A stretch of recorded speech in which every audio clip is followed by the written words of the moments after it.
Assalamualaikum warahmatullahi wabarakatuh. Alhamdulillahilladzi an'ama alaina bi ni'matil imani wal islam. Asyhadu an la ilaha illallah wa asyhadu anna Muhammadan abduhu wa rasuluh la nabiyya ba'dah. Puja dan puji syukur kita panjatkan kepada Allah Subhanahu wa taala yang sebagaimana telah melimpahkan rahmat karunia-Nya kepada kita semua sehingga sampai saat ini kita masih diberikan kesehatan baik jasmani maupun rohani, dan terutama kita diberikan kenikmatan iman dan Islam. Salawat beserta salam senantiasa kita limpah curahkan kepada baginda alam, yakni Habibana wa Nabiyana Muhammad sallallahu alaihi wasallam, dan tidak lupa pula kepada para para sahabatnya, tabiin wal tabiatnya, dan khususnya kita semua selaku umatnya. Semoga kelak kita semua diakui menjadi golongan Kangjeng Nabi besar Muhammad sallallahu alaihi wasallam. Amin ya rabbal alamin.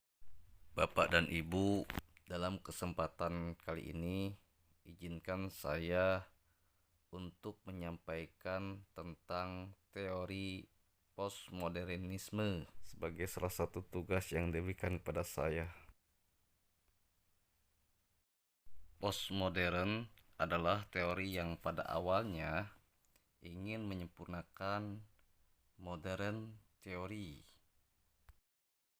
tetapi akhirnya telah merusak tatanan yang telah ada. Postmodern hadir dengan paradigma bahwa sesuatu harus clear atau jelas, termasuk hal-hal yang sebenarnya tidak perlu penjelasan. Kehidupan manusia tidak bisa dilepaskan dari pergeseran era dan zaman. Perubahan demi perubahan telah terjadi dan dialami oleh realitas pengetahuan manusia. Sejak zaman kuno, pertengahan, modern, dan postmodernisme, pikiran manusia memiliki karakteristiknya masing-masing. Istilah postmodern pertama kali di wilayah seni digunakan oleh Federico de Onís tahun 1930-an dan semakin luas setelah tahun 1960 sampai 1970-an. Cakupan bidang-bidang seni rupa, arsitektur, politik, sastra, feminis, filsafat, psikologi, sosiologi, dan juga secara terbatas terlintas dalam antropologi. Richard Avignanesi dan Chris Garage memperlihatkan bahwa pengertian postmodern di antara para pemikir tampak berbeda-beda. Ada yang menggunakan sebagai hasil dari modernisme, akibat dari modernisme, anak modernisme, perkembangan dari modernisme, dan ada yang menggunakan sebagai counter terhadap modernisme. Sebetulnya para postmodern sendiri umumnya tidak suka dengan penyeragaman dan tidak suka pula pada definisi atau pembatasan, tetapi lebih suka menerima perbedaan.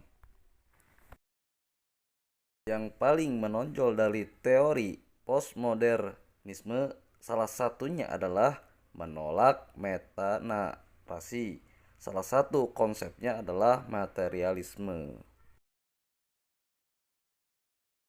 Yang menjadi tujuan postmodernisme adalah mendestruktif ilmu pengetahuan atau knowledge.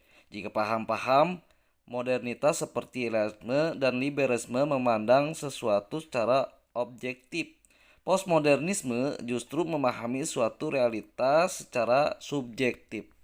Yang melatar belakangi teori Postmodernisme lahir sebagai reaksi dan kritik terhadap modernisme yang penuh akan kesalahan dan kegagalan di berbagai bidang. Ciri khas yang terjadi dalam postmodernisme antara lain menitiberatkan dalam pandangan sosial dan hubungan sosial dalam masyarakat, bukan dalam pandangan ekonomi. Yang menjadi tujuan postmodernisme adalah mendestruktif ilmu pengetahuan atau knowledge. Postmodernisme adalah perubahan-perubahan intelektual ekspresif pada level teori, pada estetika, sastra, filsafat politik, atau sosial yang secara sadar menjawab kondisi-kondisi postmodernitas atau melakukan kritik terhadap modernitas. Mungkin saya cukupkan mengenai pembahasan sedikitnya tentang teori modernitas. Semoga bisa bermanfaat buat kita semua. Wassalamualaikum warahmatullahi wabarakatuh.